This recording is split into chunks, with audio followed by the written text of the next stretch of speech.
Lajin nimihän on siis XVB lyhennettynä katukielessä, eli Extreme Vertical Biking. Siinä oikeastaan tavoitteena on mennä ylöspäin suoria seinämiä, tai tietysti mielellään vähän semmosia, missä on otteita, mistä saa vähän kiinni.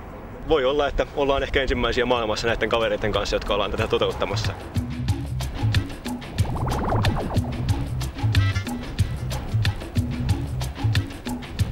No eihän se tietysti muuten pyöräilyä olisi, jos ei siinä pyörää mukana kannettaisi. Tää on just tämmönen pyöräilyalalai. Vertikaalipyöräily.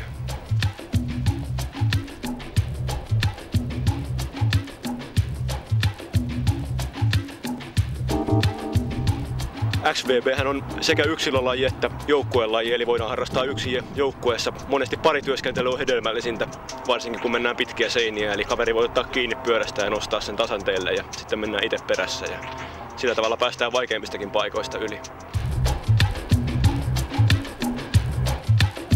Vertical Features Remake!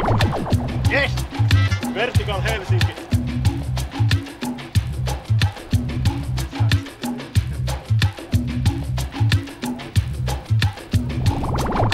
Oletteko te kuullut tuollaisesta vertikaalipyöräilystä? Ei sano mitään. Miltä se näyttää? Aika hankalalta, helpomminkin pääsis. Toi on mielenkiintoisen näköinen. Me odotettiin kyllä temppuja. Mut hän toivoi, että pääsisikö hän tonne puuhun, siis hän tuonne.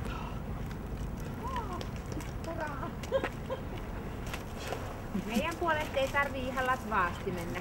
Mitä sä? Mitä? Kiitos paljon.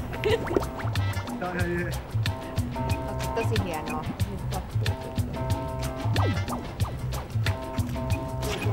Päivää. Päivä. Ootko kuullut tällaista vertikaalipyöräilystä? Ei mä semmoista ole kuullut, mutta parkourilla mä kuullut. Mä olin rasvannut parvekkeen kaiteenkin, että jos se tulee, niin... Voisi oikeastaan sanoa, että XVB on niin kuin post-extreme-laji, eli kun perinteiset extreme-lajit pyrkii saamaan elämyksiä ja tuomaan katuuskottavuutta harrastajille, niin tähän liittyy jotenkin myöskin semmoinen, että tunnustetaan se itse se oma riittämättömyys, että ei niillä ehkä semmoisilla tavoitteilla päästä kovin pitkälle ihmiselämässä. DP's got that crazy shit. We keep it crunk up. John Blaze and shit. What? DP's got that crazy shit. We keep it crunk up. John Blaze and shit. What do they wanna do? DP's got that crazy shit. We keep it crunk up. John Blaze and shit. 1 2 1 2. DP's got that crazy shit. We keep it crunk up. John Blaze and shit. Ootko kuullut tämmöisestä vertikaalipyöräilystä? En oo kuullut. Se on tämmöistä pystysuorien pintojen pyöräilyä. Olis sä itse kiinnostunut kokeilemaan? Voimme kokeilla. Tästä ottaa pyörän mukaan.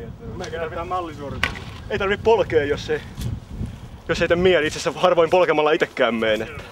Siis eikö tässä miten pyöräillä yleensä? Se on kyllä huomattavasti hankalampi tekniikka. Mä yleensä kannan niitä. No mitä särkä suunnan? Niin, no se on yksi semmoinen kehittyvä alalaji. Mitä mieltä sä oot tämmöisestä niinku pyöräilemällä ylöspäin mennyt? No on tuo haastava taktiikka, kyllä mä en oo paljon kohdannut. Tunnistaa omat rajat.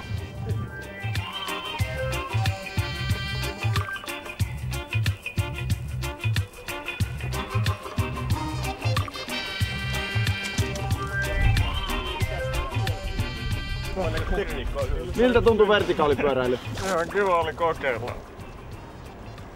Tää on vähän niinku speedway moottoripyöräilyssä, että tää on semmonen yksilölaji, että tässä semmoiset tavoitteet on omassa sisimmässä, mutta kyllä varmaan tuolla välinepuolella on ainakin semmosia pieniä tavoitteita vielä, että on ollut suunnitteilla, että pistettäisiin vähän liikkeelle tuota pyörän kehitystä, että tulevaisuuden malleissa ei varmaan renkaita välttämättä nähdä enää.